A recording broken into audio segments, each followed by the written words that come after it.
कोई भी सपना साकार करने के लिए सबसे जरूरी है सही कोच का होना। चुनिए आयुष दर्पण डिजिटल को और करे अपने क्लिनिकल आयुर्वेद सीखने का सपना साकार।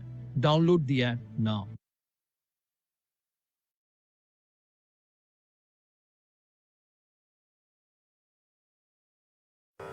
नमामि धन्वन्तरिमादिदेवं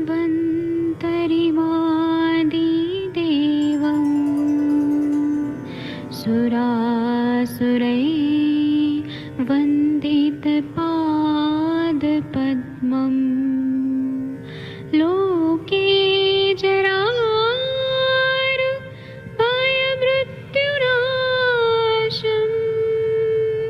दातारमीशं विविधौषधीनां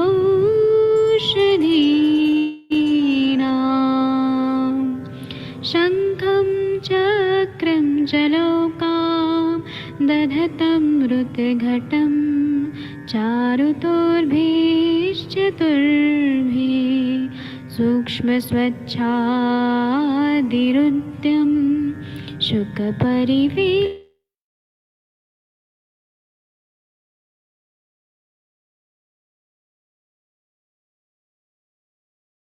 त्रलाङ्गं कटितटविलसत्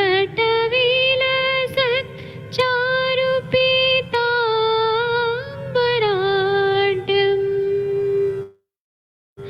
वन्दे धन्वन्तरिन्तं निखिलगदमिव प्रौढदावाग्निनीलम्।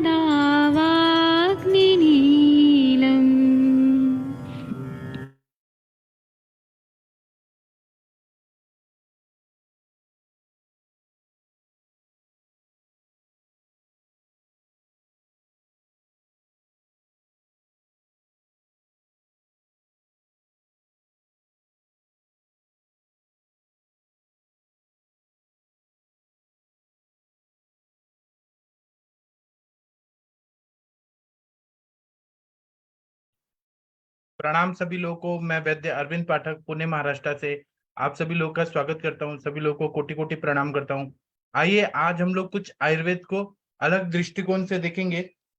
और हम लोग आयुर्वेद में जो लोग प्रैक्टिस करना चाहते हैं तो उन लोगों को कुछ कुछ बेसिक चीजें जो हैं वो बार बार पढ़ना पड़ता है कि मतलब अग्नि का जो कॉन्सेप्ट है वह हमें बार बार पढ़ना पड़ता है कि साम वायु क्या है, फिर उसके बाद में साम पित्त क्या है, साम कफ क्या है। अगर हम ये कॉन्सेप्ट को क्लियर कर लेते हैं ना तो हमें चिकित्सा करना बहुत आसान हो जाता है। तो हम लोग स आम वायु वो क्या रहती है, और उसके बाद में विबंध रहता है, मतलब और भी जो भी तकलीफ रहती है उसको समझना बहुत जरूरी होता है। तो हम लोग साम वायु, साम पित्त, साम कफ, इस पे आज हम लोग डिस्कशन करने वाले हैं।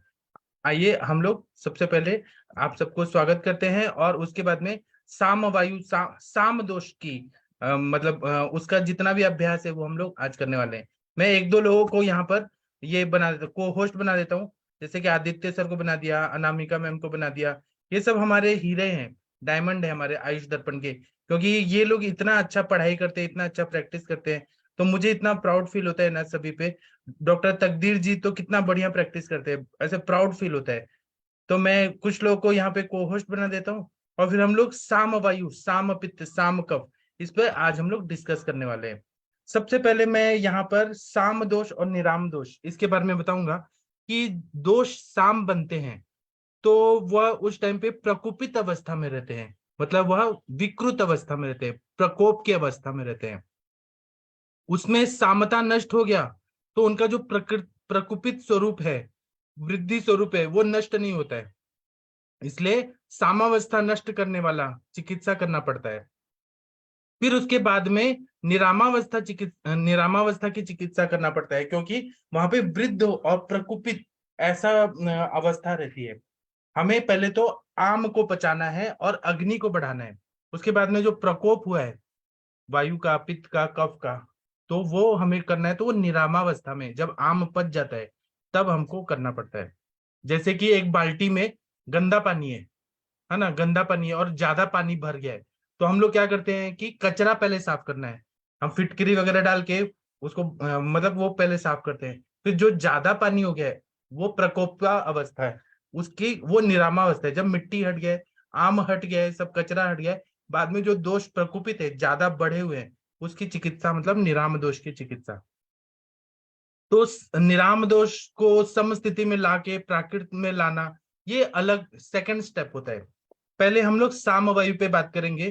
तो माधव निदान में पहला चैप्टर में ये बताया है कि वायु सामो विबंधाग्नि साध तंद्रा अंतर कूजनैहि वेदना शोत निस्तोदैहि क्रमशो अंगानि पीड़येत् विचरेत युगपत चापे गृहणाति कुपितो भृशम स्नेहादे वृद्धि मापनोति सूर्य में गोदय निशि।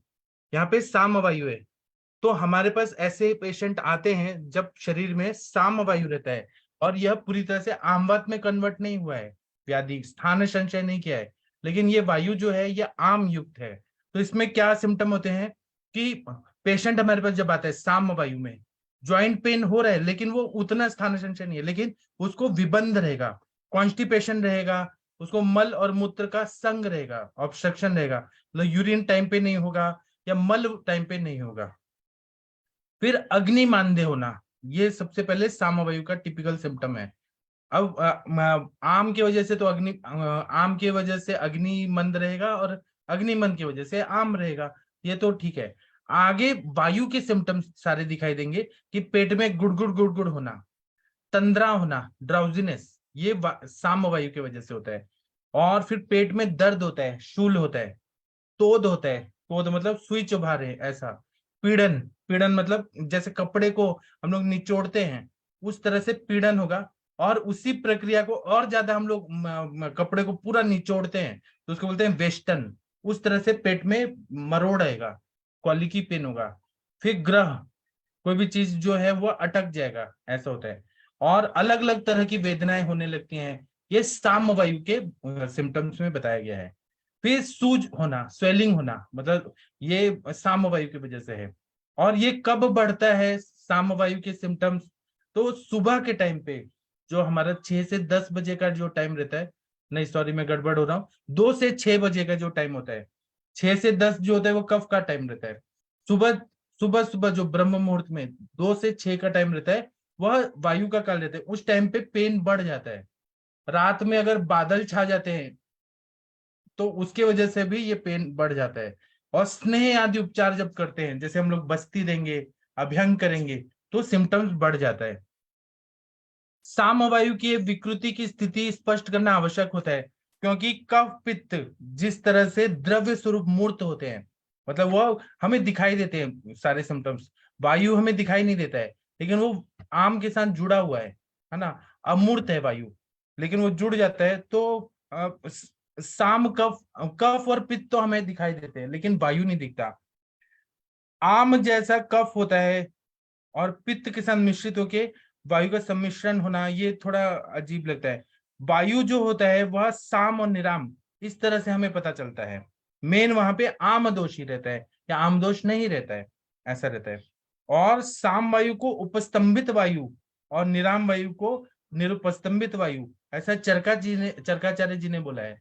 इसीलिए चरकाचार्य जी ने आमवात व्याधि एक अलग व्याधि नहीं बोली है, उन्होंने उपस्तंभित वायु जो उपस्तंभ कर रहा है, स्त्रोतोरोध कर रहा है, सारे मार्गों को रोक रहा है, ऐसा सामवायु शब्द बोला है।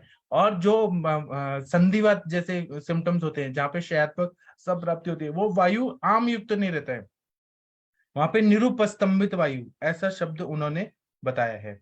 उसके बाद में हम लोग आगे और देखेंगे तो ये सामवायु जो रहता है वह वायु के से शैतान बच्चा है, ठीक है। कोई भी चीज कोई जा रहा है और आपने उसको रोक दिया तो क्या करेगा, हुड़दंग करेगा इधर उधर, बहुत ज्यादा और तकलीफ देगा। तो यहाँ पे आम दोष है, उसने स्त्रोतोरोध कर दिया है और वायु के प्राकृतिक गति को रुकावट डाल दिया है। तो वो जो वायु है वो विमार्गमन होने लगेगा, उल्टे डायरेक्शन में या टेढ़े मेढ़े डायरेक्शन में जाने लगेगा, को विमार्गमन बोलते हैं। तो ये विमार्गमन आम ने उत्पन्न किया हुआ है। और अवरोध है, जैसे नाली में कचरा जम जाता है, उसी तरह नाली में कचरा जम जाएगा तो पानी बह नहीं पाएगा, उसी तरह से सारे स्रोत जो है उसमें जो भाव पदार्थ है वह अवरुद्ध हो जाता है, वायु भी नहीं जा पाता है, ठीक है। उसके बाद में फिर ये बोल रहे हैं कि अवरोध की वजह से वायु जो है वह आम के साथ मिल जाता है। जब वो मिल जाता है तो वह सामवायु कहलाता है। और वो प्रयत्न करता है कि मैं आम को लेके ही चलूं। जैसे कि कोई ऐसा दोस्त मिल जाता है जो जबरदस्ती का दोस्त है, हमें नहीं चाहिए वैसा दोस्त, क्योंकि वायु जो है उसका चल गुण है और आम का कैसा गुण है, तो वो बहुत ही हैवी है। ऐसा दोस्त मिल गया जो हमें रोक रोक रहा है लेकिन हमें जबरदस्ती लेके चलना पड़ रहा है, तो हम लोग क्या करते हैं। अब वो सामवायु इस तरह का ही रहता है। वायु का गुण ऐसा नहीं है, वायु हमेशा चलने वाला है, शैतान बच्चा है। ठीक है। अब ये सामवायु जो रहता है ये स्त्रोतोरोध भी करता है, आम को भी उत्पन्न करता है। और इसका अगर हम लोग चिकित्सा करेंगे तो इसमें हमें दीपन पाचन ही द्रव्य देना पड़ता है, रुक्ष श्वेत देना पड़ता है, स्त्रोतोरोध को दूर करने वाला और आम का पचन करने वाला चिकित्सा देना पड़ता है। अगर हमने उसमें स्नेहन कर दिया तो वो और ज्यादा आम को उत्पन्न करेगा, अग्नि को मंद करेगा, और वो वायु को शमन नहीं कर पाएगा, क्योंकि वायु जो है वो नॉर्मल वायु नहीं है, वह किसी के साथ जुड़ा हुआ है। और उसका जो बेस्ट फ्रेंड है, जो विलन है, वो है आम। वो असली में फ्रेंड नहीं है, वो विलन है आम। तो वो आम वायु के साथ जुड़ा हुआ है, इसलिए सामवायु। सामवायु जो है जिस जिस जगह पे जाएगा वहां वहां ये, क्योंकि विलन कौन है, आम। तो वो भले वो हमारा वायु दोस्त है, शैतान बच्चा होके भी दोस्त है हमारा, तो वह विलन के साथ जुड़ने की वजह से वो विलेनियस काम करेगा। तो जैसे शूल करेगा, तोद करेगा, पीड़न करेगा, ग्रह करेगा, शोभ करेगा। तो जब तक वो दोनों की दोस्ती नहीं तोड़ेंगे और आम का पचन करके हटाएंगे नहीं, तब तक जो हमारा वायु दोस्त है वह हमारा काम नहीं करेगा, वो फंक्शंस को डिस्टर्ब करते रहेगा। इसी तरह से निराम वायु, अगर हमने दोस्त को अलग कर दिया, आम का पचन कर दिया, स्त्रोतरोध दूर कर दिया, लेकिन वायु तो अभी शांत नहीं है ना, वायु तो प्रकोपित अवस्था में ही है, प्रकोप की अवस्था में, मतलब वो क्वांटिटिवली और क्वालिटेटिवली तो बढ़ा हुआ ही है। तो उसमें क्या सिम्टम्स आएंगे, निरामो विशदो रुक्षो निर्विबंधो अल्प वेदना विपरीत गुण ही शांति स्निग्धर्याति विशेषता।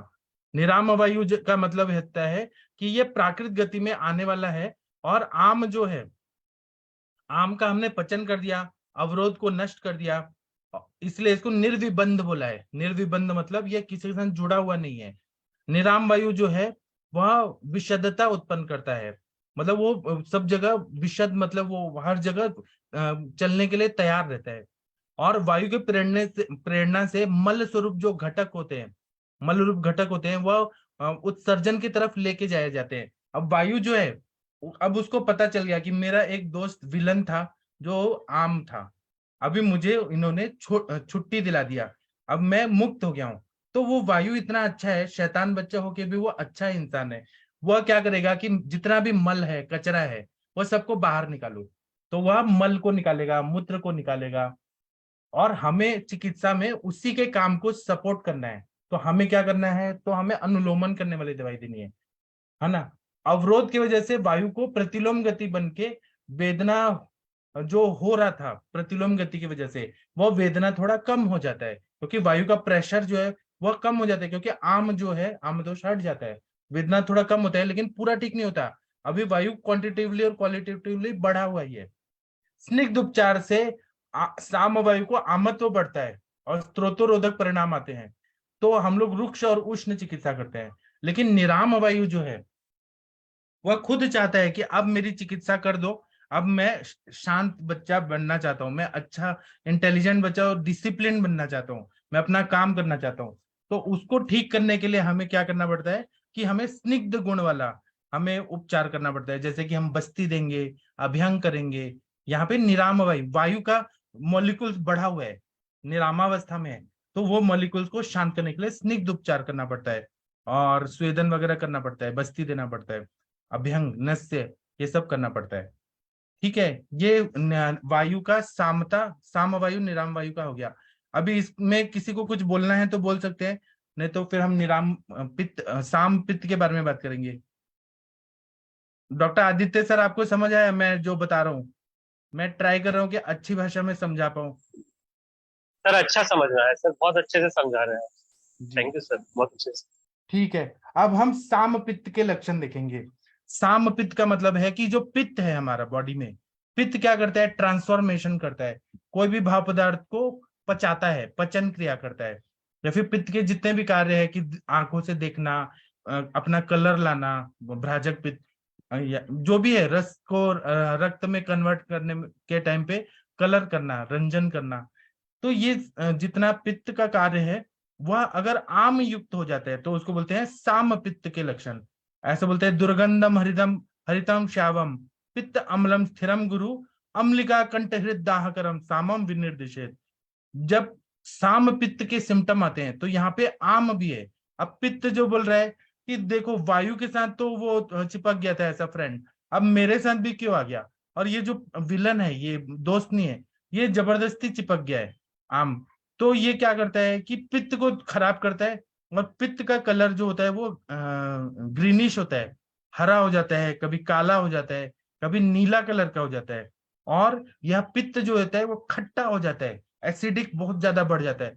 पित्त का गुण है अम्ल, लेकिन यहाँ पे एसिड लेवल जो है वो और ज्यादा बढ़ जाता है, पीएच और खराब होता है। और पित्त को स्थिरता आ जाती है, पित्त को गुरुता आती है, और पित्त को दुर्गंधी और बढ़ जाती है। और हार्ट बर्न जो रहता है चेस्ट में, एपिगैस्ट्रियम एरिया में, एपिगैस्ट्रिक एरिया में छाती में जलने जैसा होने लगता है, हार्ट बर्न होने लगता है। तो जब हम लोग चिकित्सा करते हैं साम पित्त की, आप लोगों के पास भी ऐसे पेशेंट आते होंगे कि उन्होंने कुछ पानी भी पिया ना तो उनको इतना ज्यादा जलन होती है, और उनको खाया पिया नहीं जाता, ऊपर ऐसे पित्त निकलना चाहता है हर समय। कभी कभी ऐसे कंडीशन आप लोगों ने देखा होगा। वो कंडीशन कौन होती है, मैं एक एग्जांपल देता हूँ।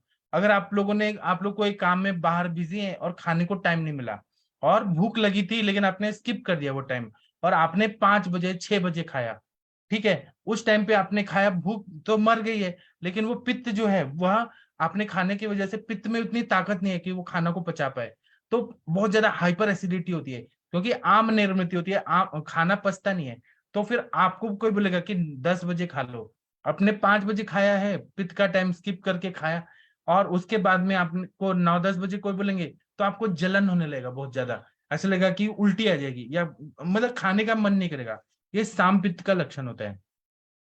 तो फिर साम पित्त और निराम को भी समझना बहुत जरूरी है।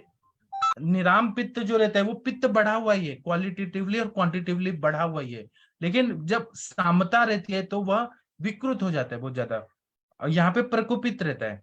तो आम और कफ के मूर्छना के बाद, आम और कफ के मूर्छना के बाद आम की निर्मित होती है। जब कफ का प्रकोप नष्ट हो जाता है कभी कभी, तो वह आम भी पचने लगता है। तो आम को नष्ट करने के लिए उष्ण तीक्ष्ण द्रव्यों की योजना करना पड़ता है। लेकिन पित्त प्रकोप करने वाली अगर हम दवाइयां देंगे, ज्यादा उष्ण तीक्ष्ण जैसे चित्रक जैसे दवाइयां देंगे, बहुत ज्यादा गर्म दवाइयां देंगे, तो वह और ज्यादा पित्त को प्रकोपित करेगा। तो साम पित्त की चिकित्सा में हम लोग को त्रिकटु, पंचकोल ऐसे द्रव्य नहीं देना है, वो क्योंकि पित्त उसमें जुड़ा हुआ है, हाइपर एसिडिटी हो रही है, और आप बहुत ज्यादा पंचकोल दे रहे हैं, त्रिकटु दे रहे हैं, और ज्यादा पित्त का तकलीफ बढ़ जाएगा। तो इसमें हमें कैसा द्रव्य देना है कि मधुर, शीत, तिक्त, कषाय, तिक्त रस, कषाय नहीं, तिक्त रस का सेवन कराना है। जैसे कि हम लोग रस पाचक, रक्त पाचक, सुचेखर रस, प्रवाल पंचामृत, कामदुधा ऐसे द्रव्य देते हैं जो आम का पचन करते हैं। प्रवाल पंचामृत भी सामपित्त में बहुत अच्छा उपयोगी रहता है, सुचेखर रस भी सामपित्त में बहुत अच्छा रहता है। वो क्या करता है कि जैसे कि पित्त का द्रव गुण बढ़ा हुआ है, तो ये सुधाकल्प जो है, सुधाकल्प मतलब प्रवाल पंचामृत, फिर प्रवाल, मुक्ता, फल, ये शुक्तिका, कपर्दिका, ये सब क्या करते हैं, पानी को एब्जॉर्ब कर लेते हैं। पित्त का द्रव गुण बढ़ा हुआ है, पित्त का अम्ल गुण बढ़ा हुआ है, तो ये क्षार होते हैं, तो ये उसको बैलेंस करते हैं और आम का पचन करते हैं।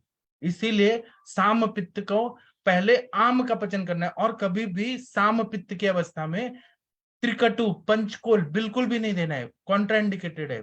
भले आप आम की चिकित्सा कर रहे हैं लेकिन पित्त का प्रकोप कर रहे हैं तो वो चिकित्सा नहीं होती है, ठीक है। तो जब ये आम पच जाता है हमारे मधुर द्रव्यों से, शीत द्रव्यों से या तिक्त द्रव्यों से, अब शीत भी इतना ज्यादा नहीं देना है कि अग्नि को और मंद करे, आम को बढ़ाए। जैसे कि बहुत ज्यादा आइसक्रीम खा लिया, 5 किलो आइसक्रीम खा लिया, कंटिन्यू आइसक्रीम ही खा रहे हैं, तो अग्नि और मंद होगा और बीमार पड़ेंगे।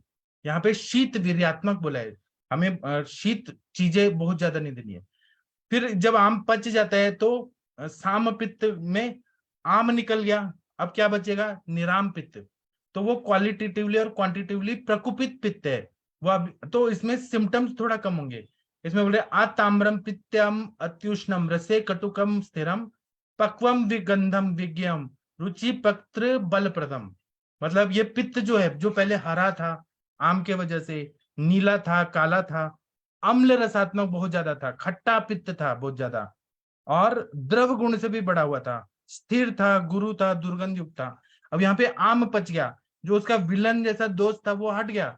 अब वो पित्त जो है वो अभी नॉर्मल नहीं है, क्योंकि संगति का असर पड़ा है। तो ये पित्त कैसा है कि ये पीला और रेड कलर का हो जाएगा, इसका रस कटु हो जाएगा, मतलब तीखा मिर्ची जैसा रहेगा, और उष्ण और सरगुण का रहेगा। इसको दुर्गंधी तो नहीं आएगा, और लेकिन ये अपना थोड़ा सही रास्ते पे भी आ रहे हैं, तो ये खाने में रुचि उत्पन्न करने लगेगा। और निराम पित्त की अवस्था में हमारे पास पेशेंट आते हैं तो उनको भी एसिडिटी रहती है, लेकिन थोड़ा कम इंटेंसिटी रहती है आम पचने के बाद। तो वहां पे हम सिंपल सिंपल कामदूधा रस दे देते हैं निराम पित्त की अवस्था में, या गैरिक भस्म दे देते हैं, तो वह आराम से इजिली ठीक कर देता है निराम पित्त में। लेकिन साम पित्त में आम का पचन करने वाले पित्त शामक द्रव्य चाहिए, जैसे कि मतलब आम को पचाने वाले चाहिए, जैसे कि मैं सुध शेखर रस बोला, प्रवाल पंचामृत बोला, ऐसे द्रव्य चाहिए। निराम पित्त में कामदूधा जैसे द्रव्य चाहिए। ठीक है, अभी आप लोगों को कुछ क्वेरी हो तो आप लोग कुछ बता सकते हैं, या आपका एक्सपीरियंस। अखिलेश तिवारी जी, आप कुछ बोलना चाहेंगे? साम पित्त, निराम पित्त, साम वायु, निराम वायु, जी बोलिए। सर, प्रणाम सर, सभी को सादर प्रणाम। सर, आम पित्त और निराम पित्त तो ऐसा पेशेंट में दिखता है, जैसे जो आम पित्त से पेशेंट में अगर रहता है तो वो बोलता है कि हाइपर एसिडिटी के साथ साथ उसको भूख का भी प्रॉब्लम रहता है, अच्छी भूख नहीं लगती है, और डाइजेशन का भी प्रॉब्लम रहती है। लेकिन जब निराम पित्त रहता है उसमें एसिडिटी ठीक होता है और बोलता है कि भूख वगैरह अच्छी लग रही है। तो बहुत ही कॉमन है इस चीज को हम डायग्नोस कर ले कि आम पित्त है या निराम पित्त है। मतलब आम पित्त रहेगा तो उसको डाइजेशन का भी प्रॉब्लम रहेगा, उसको कहीं ना कहीं कि बोलेगा कि हमको भूख कम लग रही है या प्रॉपर भूख नहीं लग रही है। लेकिन निराम पित्त वाले बोलते हैं कि भूख तो अच्छी लगती है लेकिन उनको एसिडिटी की प्रॉब्लम रहती है। तो सर, आपने जो बोला ना सर, बहुत अच्छा बताया कि जब निराम पित्त की स्थिति रहती है उसमें कामदूधा रस तो बहुत बढ़िया काम करता है। और जो हमारा सूत शेखर रस है, तो सूत शेखर रस जो निराम पित्त में बहुत अच्छा है, और जो आम पित्त दोनों रहता है में, उसमें वो लघु दोनों में काम करता है, सुध शेखर रस, प्रवाल सर पंच दोनों में काम करता है। सर लघु सूत शेखर रस और सूत शेखर रस और स्वर्ण सूत शेखर रस, ये हम किस किस अवस्था में कौन को देंगे सर? प्लीज इसको थोड़ा बताएंगे। स्वर्ण सुर शेखर रस जैसे तो लघु सबसे सूत, बड़ा भाई है, सबसे ज्यादा पावरफुल है, जहाँ पे जी बीपी बढ़ता है, बहुत ज्यादा बीपी शूट अप होता है। वो सबसे जी जी ब्रह्मास्त्र है हमारा, जहाँ पे जैसे जी कि जी हेपेटाइटिस बी है, ऐसे जो द्रव्य वहां जी पे सर। स्वर्ण कल्प देना पड़ता है, वो बहुत पावरफुल है। हाँ सर। सादा अभी सुर सर शेखर लघु है। सूत हाँ, शेखर, लघु सूत शेखर सर, और एक जो साधारण सूत शेखर आता है, ये दोनों में कैसे हम तो सुर हम तो शेखर सर रस यही जो है, करते हैं। सुर शेखर रस जी जो है सादा वाला, तो वह जी साम पित्त में यूज करते हैं। और लघु सुर शेखर का कंटेंट्स देखिए तो उसमें गैरिक है, वो निराम पित्त में जी देते हैं। जी। जहाँ पे आम अच्छा नहीं अच्छा है वहां जी पे लघु सूचे कर देते हैं। जी जी जी, बिल्कुल सर, सही बोले। ये यही अगर ये सोच के करते हैं, और अगर इस चीज का अगर विचार नहीं करते हैं ना, तो कभी कभी आपको ऐसा लगेगा कि पेशेंट बोलेगा कि आपको दवा तो दे रहे हैं लेकिन उसको आराम नहीं है। तो पहले हम लोग को सबसे पहले ये देख लेना चाहिए कि उसका निरामावस्था है या सामावस्था है पित्त की, और इसके बाद ही उसको आगे ट्रीटमेंट करना चाहिए। और ऐसा जैसे बोले सर कि आम पित्त में है तो मधिर शीत तिक्त रस, तो तिक्त रस में जितने भी रस है वो सबको आप अगर एड ऑन करते हैं तो बहुत अच्छा काम करता है। जैसे पटुअल का जो कसाय वगैरह है, वो भी साम पित्त को निरामावस्था में लाने के लिए बहुत अच्छी दवा है। जी सर।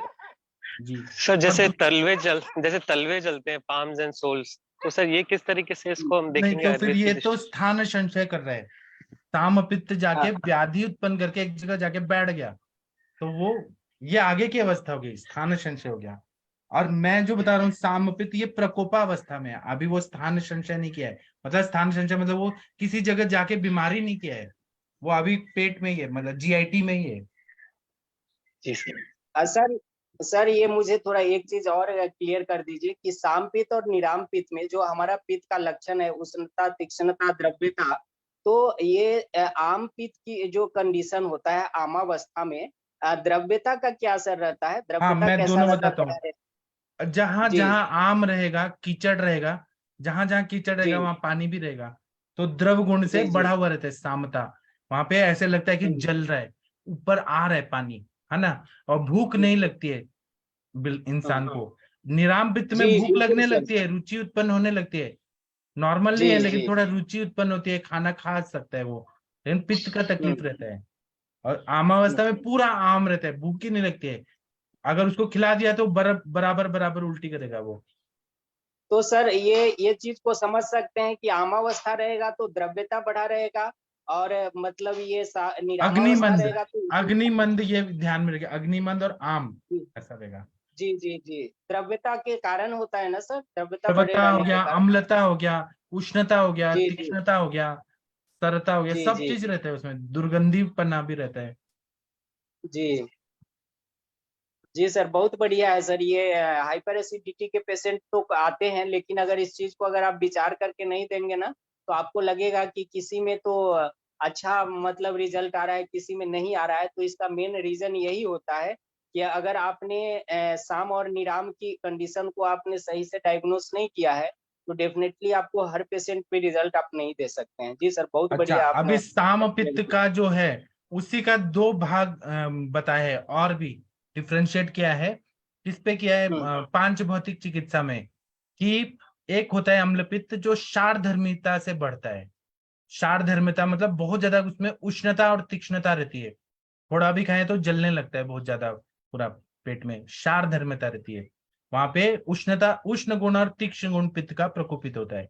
एक होता है अम्ल धर्म्यता, वहां पे अम्लता रहती है और द्रव गुण बढ़ा होता है, मतलब खट्टापन रहेगा और पानी पानी बहुत ज्यादा रहेगा पित्त का। तो अब दोनों की चिकित्सा अलग रहती है। जहां पे अम्ल धर्म बहुत ज्यादा बढ़ा है और द्रव गुण बढ़ा है, तो हमें ऐसे द्रव्य सेलेक्ट करने पड़ते हैं, जैसे कि गैरिक भस्म हो गया।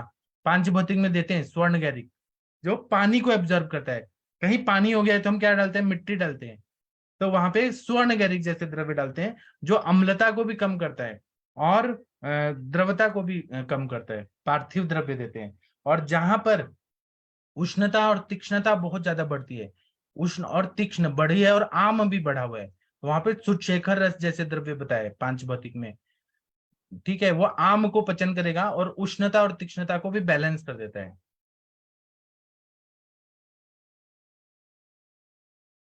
ठीक है। जी सर, थैंक यू सर, बहुत बढ़िया, पूरा डाउट क्लियर हो गया सर इसमें। बहुत अभी अच्छा इसको सर और बताया। सोचिए, और पांचवती का एक बार मैं फिर से क्लास लूंगा तो और अच्छे से फिर बताऊंगा। जी सर। ठीक है। जिसमें द्रव्यता बढ़ा रहेगा वहां पे पृथ्वी महाभूत जैसे द्रव्यों पृथ्वी को और शामिल आप करेंगे ताकि। पृथ्वी द्रव्य जी देंगे जी वहां पे, आप मतलब अम्ल धर्मता। अब क्षार जी धर्मता और अम्ल धर्मता का कैसा है? दोनों एक जैसी हैं, लेकिन क्षार हम्म, धर्मता मतलब जैसे कि होलिका दहन होता है, तो कैसे आग जलती है पूरा होलिका दहन में, वो होता है क्षार जी सर। धर्मिया, क्षार धर्मिया। और एक दिया जलाते हैं, तो वो कैसा होता है? अम्ल धर्मता। वहां पर भी आग है लेकिन वो कम है। तो सर अम्ल धर्मता में कम, जैसे मिट्टी जैसी चीज, जैसे गैरिक, और क्षार धर्मता में स्वर्ण सूत्र सर। नहीं नहीं, ये नहीं सर। स्वर्ण शेखर को हम अम्ल धर्मता में देते हैं, अच्छा जो पानी को एब्जॉर्ब करे ऐसे द्रव्य। अच्छा। स्वर्ण गैरिक तो दोनों में दे सकते हैं, लेकिन वहां पे ये कॉन्सेप्ट लगाते हैं कि पानी को एब्जॉर्ब करे। स्वर्ण गैरिक इधर भी देते हैं, उष्णता और तीक्ष्णता को कम करे, लेकिन यहाँ पे आम का भी पचन करना है। अगर भूख नहीं लग रही है और अग्निमंद है और आपने उष्ण तीक्ष्ण बढ़ा हुआ है और आपने स्वर्ण गैरिक दिया, वो हीट को तो एब्जॉर्ब कर लेगा, ठीक है, लेकिन वहां पे हमें आम का भी पचन करना है, इसलिए सुच्छेकर भी ऐड करना पड़ता है। सर इसको एक कोई केस का एग्जांपल लेके बताएंगे क्या ठीक है, सर? मैं उस पे पांच भौतिक पे फिर से लेके फिर जी शुरू करूंगा एक दो दिन में, फिर मैं बताऊंगा। ठीक है। अभी हम साम कफ पे बात करेंगे, और डीप में जाके हम लोग कल परसों और पढ़ेंगे इसको, साम कफ के लक्षण। अब क्या है कि कफ है वो तो नॉर्मल ऐसा हेल्दी बच्चा है, और उसको एक ऐसा दुष्ट इंसान फ्रेंडशिप करने आ गया जो बहुत ही लेजी है और उसको बिगाड़ने के लिए आ गया। तो वो लेजी दुष्ट और विलन जैसा कौन है? तो आम है। वो दोनों मिल गए तो क्या होगा? वो बिगाड़ेगा, बिगाड़ेगा तो साम कफ हो जाएगा, आम कफ। तो ये क्या बनाएगा कफ को, तो आविलस तंतुस्त्यानः कंठ देशवतिष्ठते सामो बलासो दुर्गंध शुद्ध उद्गार विघातकृत। मतलब जब कफ साम होता है तो उसका रंग जो होता है वो किस तरह से होता है, जैसे कि मिट्टी का गंदा कलर होता है। जैसे मिट्टी को पानी में घुल दिया तो किस तरह का कलर हो जाएगा, उस तरह का रंग कफ को हो जाता है। चिपका चिपका होता है, स्त्यान होता है बहुत ज्यादा, निकलता नहीं है कफ, पूरे बॉडी में सब जगह चिपक चिपक के बैठेगा, जल्दी नहीं। और कोई थूकने का कोशिश करेगा तो उसका तार आएगा, तंतु जैसा आएगा, वो निकलना नहीं जाएगा, दुर्गंध युक्त रहता है। उसमें भूख नहीं लगता है क्योंकि आमावस्था रहती है, और ढकार भी शुद्ध नहीं आता है। और यह कफ जो होता है, अब प्राकृत कफ स्निग्ध होता है, यहाँ पे क्या है कि आम के साथ मिक्स हो गया है, तो ये आम में रहने वाला जो बहुपिच्छिलता गुण होता है, चिपचिपापन, वह कफ को आ जाता है। और पिच्छिलता जितना रहेगा, वो चिकटपना जो रहता है, चिपचिपापन, वो ज्यादा आ जाता है। और ये कफ जो रहता है वो जाके बैठ जाता है, और स्त्यान कफ जो अटक के बैठा हुआ है उसको स्त्यान शब्द बोला है हमारे संस्कृत में। अटक के बैठे, जैसे लंग्स में जाके बैठ गया तो बैठ गया, उसको निकालने को चलो निकलो निकलो, लेकिन निकल ही नहीं पाता। च्युइंगम कैसे चिपक गया तो चिपक गया, तो वैसे वो चिपक जाता है बहुत ज्यादा। ठीक है, उसके बाद में बोल रहे हैं कि ये उसमें विकृति यही होती है कि वो चिपक जाता है, उसमें तंतु जैसे तार जैसे आता है। और ये वायु जो है आम जो है, ये कफ को गंदापन, तंतुपना और चिपक के रहने वाला धर्म प्राप्त करा देता है। तो यहाँ पे आम हमें पचाना रहता है, तो यहाँ पे हम त्रिकटु वगैरह का प्रयोग करते हैं, आम को पचन करते हैं, पंचकोल देते हैं। और फिर उसके बाद में निरामावस्था आ जाती है। तो अब यहाँ पे क्या है कि वो विलन वाला दोस्त तो हट गया, लेकिन वो उसमें संगति का असर है, वो अभी कफ प्राकृत नहीं हुआ है और वो प्राकृत होना चाहता है। तो उसमें क्या बोला है, तेनवान पिंडितः पांडु निस्सारो गंध एव च पक्वा सैव विज्ञेय छेदवन वक्त्र शुद्धिकृत। मतलब कफ में आम नष्ट हो गया, लेकिन उसमें थोड़ा दुर्गंधीपना और स्त्यांता तो चला गया, और आशय में जो चिपक के रहने वाला गुण है वो तो निकल गया उसका। अब ये साम कफ अल्सरेटिव कोलाइटिस में भी हमको देखने को मिलता है कि वहां पे स्त्यान कफ रहता है, प्रवाहिका में भी देखने को मिलता है कि कफ निकालने का कोशिश करते हैं इंसान, अर्जेंसी और हरीनेस रहता है, मतलब वो निकालना चाहते हैं लेकिन वो निकलता नहीं, चिपका चिपका रहता है। अब इतना वायु का प्रकोप रहता है कि बार बार प्रेशर आता है, जब वायु को निकालने का कोशिश और छिल जाता है और खून आने लगता है अल्सरेटिव कोलाइटिस में। यहाँ पे निरामावस्था में क्या रहता है कि ये जो आमाशय से निकलने वाला, अंदर से निकलने वाला हो जाता है, और यह थोड़ा मुख की शुद्धि करने लगता है निरामावस्था में, स्त्रोतस की मुखों की शुद्धि करने लगता है, स्त्रोतस खोलने लगता है, ये होने लगता है। और साम दोष जो रहता है ना, उसमें तो बहुत ज्यादा अपक्व आहार रस रहता है, लेकिन निरामावस्था में अपक्व आहार रस नहीं रहता है, रुचि थोड़ा उत्पन्न होने लगता है। और दूसरा बता रहे हैं कि वक्त्र शुद्धिकृत, मुंह से कफ निकलने लगता है, वक्त्र जो रहता है शुद्धि होने लगता है। ठीक है, और इसमें शरीर थोड़ा पांडु रंग का होता है, मतलब एनीमिक जैसे दिखता है, निस्सार होता है, और पिंडित स्वरूप का ये कफ निकलने लगता है, ऐसे पिंड के रूप में झाग युक्त कफ निकलने लगता है। ऐसे निराम कफ का सिम्टम बताया। इस पर आप लोग कुछ बोलना चाहेंगे? अंजना मैम, आप कुछ बताना चाहेंगी तो बता दीजिए। साम कफ पित्त वात साम निराम, कुछ बोलना चाहें तो बोल सकते हैं। जितेंद्र मिश्रा जी, कुछ बोलना है तो आप लोग बोल सकते हैं, देखिए अनम्यूट कर पा रहे हैं कि नहीं। अगर नहीं बोलना है तो कोई बात नहीं है, जिसको बोलने का मन है वही बोल सकता है। मंदाकिनी मैम, आपको ये सारा कॉन्सेप्ट तो आता ही होगा, आप तो टॉपर थी सेकंड ईयर में। नहीं, अभी कोई नहीं बोलना चाहता। आदित्य सर, आपको ये सारे कॉन्सेप्ट समझ आए हमारे टर्म्स आयुर्वेद के? आदित्य सर। सर हाँ सर, वात का तो बड़ा अच्छा समझ में आया, पित्त का थोड़ा थोड़ा समझ में आया, और कफ का भी थोड़ा थोड़ा समझ में आया। ठीक है ना, इसको और बार बार पढ़ना पड़ता है, बार बार पढ़ना पड़ता है, तब समझ आता है। जी सर, जैसे बाबू कभी आदित्य सर, अभी सर जो बताए हैं ना, एक जो कॉमन मतलब लक्षण लेके पेशेंट आता है कि भूख लगता है कि नहीं, ये जरूर पूछिए। अगर हाइपर एसिडिटी का पेशेंट आ रहा है, आप बोल रहा है कि भूख भी नहीं लगता है, तो आप एकदम 100% मानिए कि उसका आमावस्था है, आम पित्त में है। अगर बोल रहा है कि एसिडिटी की प्रॉब्लम है, भूख भी अच्छी लग रही है, तो ये मानिए कि निरामावस्था है। बहुत कॉमन चीज है इसको पचाना। फिर बाद में अच्छा जी। ऐसे सर तो बहुत सारे लक्षण बताए हैं, लेकिन ये एक जो कॉमन है, इसको अगर ध्यान में रखते हैं तो आम और निराम को आप कौन सा कंडीशन है वो आप पहचान लेंगे। आम के कंडीशन जी में भूख नहीं लगेगी, क्योंकि आम का जो है उसका पूरा कोटिंग रहता है पित्त के ऊपर, इसलिए उसका जो तीक्ष्णता रहता है, उष्णता तीक्ष्णता कम हो जाता है, द्रव्यता ज्यादा रहता है। और जबकि जब निरामावस्था हो जाता है, उसमें द्रव्यता कम रहता है, उष्णता तीक्ष्णता रहता है, इसलिए उसको भूख अच्छी लगती है। ऐसा करके ट्रीटमेंट करना है सर। जी सर जी, वो ये तो कुछ समझ इतना में आ गया आपने बिल्कुल। क्लियर कर दिया। जी जी। और ये जो क्षार पित्त था थोड़ा वो समझ में नहीं आया, और स्थान संशय जैसे अगर एब्सेस हो जाए हाँ न या कुछ। संशय, एब्सेस तो ठीक है, वो तो और आगे की अवस्था गई, वो धातु पाक होने लगता है। हाँ न संशय मतलब वो ये जो है जीआईटी ट्रैक से निकल के और जहां कहीं जहां और उसको चला वीक जाए। पॉइंट मिलता है कहीं और जाके व्याधि उत्पन्न करने लगती है। जी। जी सर ये वसा का प्रयोग दोनों कंडीशन में कर सकते हैं ना सर, वसा को? हाँ, वसा वासा को कर सकते हैं। तिक्त रस हाँ आम का पचन करता है, लेकिन वो इतना पावरफुल नहीं होता कि वो पूरा अग्नि को प्रदीप्त कर दे, थोड़ा मात्रा में ही देना हाँ, चाहिए। हाँ, कटु थोड़ा सा उसमें देना पड़ेगा ना सर। हाँ हाँ, कटु रस थोड़ा देना पड़ेगा आमावस्था में, तभी उसका आमावस्था दूर इसीलिए होगा। शुद्ध शेखर रस के कंटेंट देखिए, वो आम का पचन करने वाले हैं सारे। और हमारा जी जो जी प्रवाल सर। पंचामृत है उसका भी देखिए, वह थोड़ा क्षार होता है, वो अम्लता को कम करता है। जी सर। इस पर हम और चर्चा करेंगे, आप लोग चिंता मत, हम इसको और डीप में जाएंगे। कविता मैम कुछ बोलना चाहती हैं? हाँ सर, प्रणाम सर। सर जी बहुत अच्छा समझाया सर। अभी क्या रहता है, किचन में काम वाम करना पड़ता है तो उतना ढंग से सुन नहीं पाती हूँ, लेकिन बस जस्ट मैं अभी सीरियसली होके बैठी हूँ मतलब। तो अभी ये शाम कफ वाला सारा मतलब बहुत अच्छा लगा सुनने में।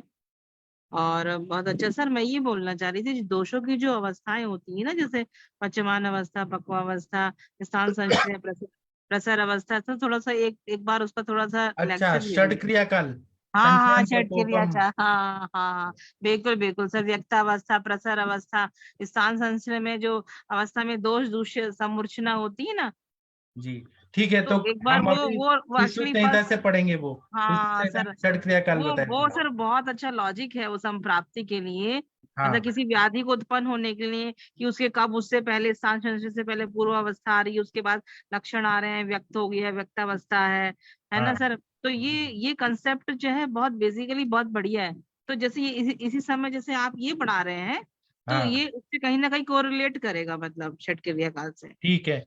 अभी मैं जो पढ़ा है सामावस्था निरामावस्था, तो सामावस्था प्रकोप का काल होता है, संचयम च प्रकोपम च, प्रसर नहीं हुआ है, हाँ हाँ, प्रकुपित अवस्था क्योंकि है। अभी सर स्थान संश्लेषण से पहले की अवस्था है ना ये। किसी पर्टिकुलर हाँ अवस्था में जब वो लॉन्च हो जाएगा किसी ऑर्गन में जाके, तो वो स्थान संश्लेषण बनेगी बराबर। कंडीशन, है ना सर। जी, तो ये उससे पहले की अवस्था है ना सर। पहले की अवस्था है, सेकंड स्टेज है। संचय जी होता जी। है, फिर प्रकोप होता है, ये प्रकोपावस्था में रहता है। हाँ सर, तो ये जो इसी के अकॉर्डिंगली थोड़ा अब वो सर देखिए कहते ये हैं तो इंटरेस्ट आ भूल रहा है, गए। अभी मैं कल और पढ़ूंगा इस पे। जी सर, थोड़ा सा इसी के साथ ही सर छठ क्रिया काल का और थोड़ा डिटेल में पढ़ा देंगे ना। कल कल तो और उसके अकॉर्डिंगली जैसे आप बता रहे हैं कि ये दवाई इस पर्टिकुलर चीज में काम, मतलब इस कंडीशन होगा तो ये हमको देना चाहिए, ये तो उससे बहुत अच्छा रहेगा, मतलब अपन को जरूर प्रैक्टिस में भी जरूर। हाँ, और अच्छा रहेगा। सुसुर की टीका, दलहन की टीका से भी पढ़ेंगे कल। मैं जी यहाँ सर जी। स्क्रीन पे भी ला दूंगा, षड हाँ क्रियाकाल हाँ और दलहन हाँ, ने क्या बोला है वो भी ला दूंगा। जी बिल्कुल बिल्कुल, तो एग्जाम्पल के तौर पे और मतलब उनके अप्लाइड, तौर पे हाँ। हाँ तो अच्छा लगेगा जी सर। जी, धन्यवाद सर। धन्यवाद। ये सभी लोगों ने पढ़ाया हुआ है शाम का साहब, लेकिन कॉलेज में उतना बेसिक कॉन्सेप्ट क्लियर नहीं होता है, वो और सर सब अप्लाइड भूल भी नहीं गए होता सर। अब इतने साल, सन 2001 का बैच था, आज 23 साल हो गए सर। 23 ईयर अराउंड अपन को हो गए। 2001 2002 का बैच है हम लोगों का, है। जी इनिशियल बैच। तो सर वो सब उसमें पढ़ा था, रोग विज्ञान में जो फर्स्ट ईयर सेकंड ईयर में पढ़ते थे। तो जी वो सब माइंड से मतलब स्लीप होता जा रहा है। अब केवल हम दवाइयों पे प्रैक्टिकल्स उस पे बेस पे वो है मतलब। लेकिन ये चीज जी अगर हमको आ जाएगा ना, तो और वो अपन को बहुत अच्छा क्लियर हो जाएगा। जी। तो दवाई वगैरह इसीलिए तो हम प्रेस्क्राइब करने में, हाँ आयुष दर्पण पे इसलिए तो मिलते हैं कि हम और जी अपने आप बिल्कुल को और अपग्रेड इम्प्रूव करते रहें। करें। हाँ यस यस सर, बिल्कुल सर, बहुत जरूरी जी। धन्यवाद। Thank you. तो अभी हम थोड़ा ब्रेक लेते हैं, 8:15 पे मिलेंगे, और ये जो सैद्धांतिक वाला लेक्चर है वो कल हम करेंगे, षड क्रियाकाल।